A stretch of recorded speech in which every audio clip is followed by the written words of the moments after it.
નમસ્કાર મિત્રો, વિડીયોમાં તમારું સ્વાગત છે। કેદારનાથમાં જે દુર્ઘટના બની છે, ભાવનગરની 3 દીકરીઓના જે જીવ ગયા છે, ભગવાન આ દીકરીઓની આત્માને શાંતિ આપે તે માટે જરૂરથી આપણે સૌ લોકો પ્રાર્થના કરીશું। કોમેન્ટમાં ઓમ શાંતિ લખીશું। હાલ સરકારે આમના જે પરિવારો પર દુઃખનો પહાડ તૂટી પડ્યો છે તેમના માટે એક જાહેરાત કરી છે। પરિવારજનોને 4 લાખ રૂપિયાની સહાયની જાહેરાત કરવામાં આવી છે।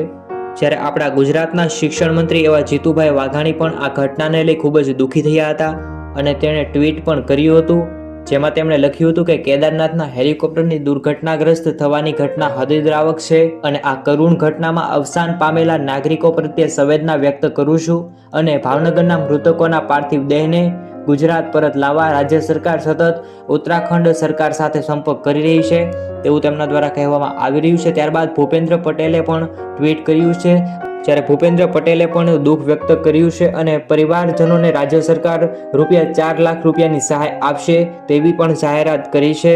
ભગવાન આજે હેલિકોપ્ટર ક્રેશમાં જે 7 લોકોના જીવ ગયા છે તે લોકોની આત્માને શાંતિ આપે તે માટે કોમેન્ટની અંદર મિત્રો ઓમ શાંતિ પાઠવજો અને ગુજરાતના અને તમારી આસપાસના દરેક પળે પળના સમાચાર સૌથી પહેલા જોવા માટે આ યુટ્યુબ ચેનલને જરૂરથી સબસ્ક્રાઇબ ના કરી હોય તો સબસ્ક્રાઇબ કરી લેજો મિત્રો। જય હિન્દ, જય ભારત, ધન્યવાદ।